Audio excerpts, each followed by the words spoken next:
And welcome back to the Devil May Cry.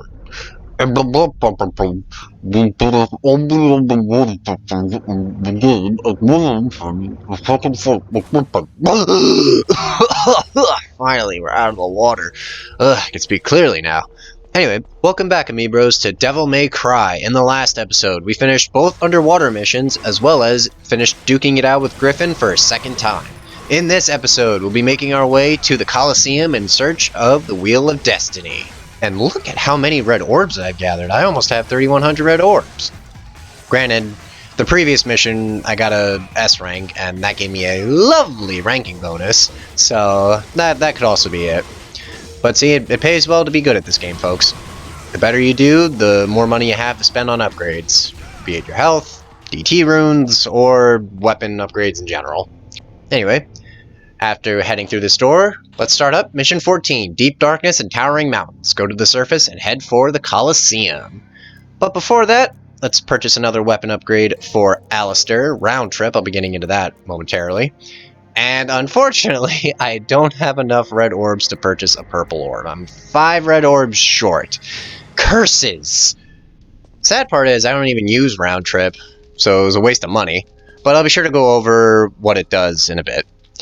Over here we have a mural. What does it say? There's something written. No shit, Dante. At dusk when darkness is near, the curtain shall fall, the dance of the bloodthirsty dead. Be sure to make a mental note of where this mural is located, because later on, there will be a secret mission you can activate by interacting with said mural. In the meantime though, while I walk down this corridor, allow me to talk about the new move I wasted my red orbs on. Round trip is the name of the move, and how it works is, after Dante swings Alistair once, hold down the Y button for a certain amount of time, and once you release it, Dante will throw Alistair in a circle that deals constant damage for a time. While this is occurring, Dante does have access to his fists, but they're nowhere near as strong as they are when Ifrit is equipped. It's a great weapon upgrade, don't get me wrong. It's able to build up DT runes rather quickly with Alistair equipped, as well as make the battles with demons feel a bit more dynamic, given that you're able to do constant damage while moving around and not stay still.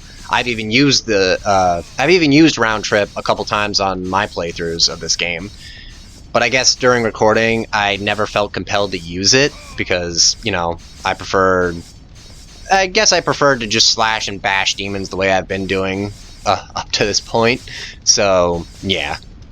Anyway, the item we just collected was the emblem shield. With that, we can open up the doors surrounding the Coliseum. I'm not sure if you saw, but around the Coliseum there were 2 marked doors with shields on them, red and blue. We'll be getting into those next episode, because this episode we're just going to be making our way to the Coliseum. Up on that ledge over there, there was a blue warp fragment. Utilize air hike, and booyah! We got ourselves another blue warp fragment. But we're still not done yet, because over by this waterfall, there's some holy water. It's very hard to see and easy to miss, but just keep in mind, there's always something either behind or underneath the waterfall. But we're still not done, because, as you can see, there are other ledges leading upwards towards the waterfall. Up there, there's a yellow orb, and I gotta show off where it is, you know, in case you're hurting for yellow orbs. But how do we get across, you might ask? Well, we have Alistair equipped, and we have Air Raid, so hop on that ledge again, utilize Air Raid, and fly over. As cool as our double jump is, it's not good enough at covering distance. It covers height, but not distance. Not sure how I can properly segue into this next topic, but fuck it, I've never been good at transitions anyway. But I wanted to talk about some interesting trivia surrounding the development of Devil May Cry, as learning about the development of any game is equally fascinating and disturbing if Jim Sterling has taught me anything. Fans of the Devil May Cry series most likely know this, but for those of you that don't know, Devil May Cry wasn't always the stylish character action game that it is now. In fact, Devil May Cry initially started out as the first version of the upcoming Resident Evil 4 at the time. Hideki Kamiya, the game's director, who had previously directed the successful Resident Evil 2, wanted to make a Resident Evil game that was completely fresh and unlike its predecessors. Less survival horror and more action-oriented, with stylized and faster combat. Dante was originally named Tony Redgrave, a man with superhuman abilities whose origins would be the central focus of the story. However, the higher-ups at Capcom deemed this version of Resident Evil 4 too much of a departure from the series' survival horror roots. The producer of the Resident Evil series at the time, Shinji Mikami, convinced Kamiya and his team not to scrap their newly created assets, but instead create something new with them. And after retooling the story and gameplay mechanics, Devil May Cry was born. And trust me when I say, Devil May Cry wasn't the first version of Resident Evil 4, as that game went through several changes during its development cycle, but I'll get more into that when I start playing Devil May Cry 4. Resident Evil 4, 10, maybe 20 years from now, if I live that long. Jokes aside, I do find that rather fascinating that even though Kamiya and his team had to retool a few things, they were still able to make something completely new because, again, at the time of release, Devil May Cry was new. And I'm not talking like, oh, it's released, it's still brand new, I'm talking like, this game was the first of its kind. Not many developers, or hell, any game developers, really attempted something like this.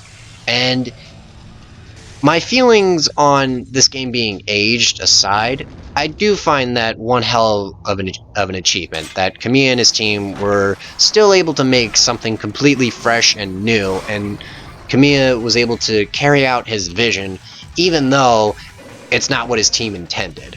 But yeah, that's why in this game there are fixed camera angles, because Devil May Cry was originally intended to be a Resident Evil game, and classic Resident Evil games at the time had fixed camera angles. Later games in the series do ditch this fixed camera angle as the series starts to develop its own identity, but for the first few games, yeah, the camera's not going to be your best friend. And neither is Ifrit towards these marionettes. Damn! I will say though, I am being a stupid head and not collecting these red orbs because there's another red seal right there, as you can see. Granted, you only need 100 red orbs in order to break it, so it's not too bad, as I do have 152 red orbs right now. Alright, well, now I have 200, shut me up. But still, can never be too careful. Because hey, you do need red orbs to boost up your combat ranking at the end of each mission. And I really don't want to go back to my streak of Bs. Anyway, over here there's a hidden red orb deposit. I don't know where all the red orb deposits are, I just know where that one is specifically, so yeah. Anyway, pick up this devil star over here. And I'd say we're just about done, unless any more puppets want to show up. No? Cowards. Anyway, let's use 100 red orbs, break this final red seal. I believe that is our last one of the game, so that's nice. Yeah, no, I'm fucking so excited about that, I want to punch this wall. After I bruise my hand, I'm going to switch to Alistair. Yeah, because lightning is cooler than fire. I mean, at least I think so, anyway. Anyway, let's open the seal on this door and complete the mission. Booyah! That is mission 14, completed in 6 minutes. What do I get? Of course. Anyway, that'll do it for mission 14, Amiibros. Next time on Devil May Cry, we tackle mission 15 at the Coliseum. See you guys then.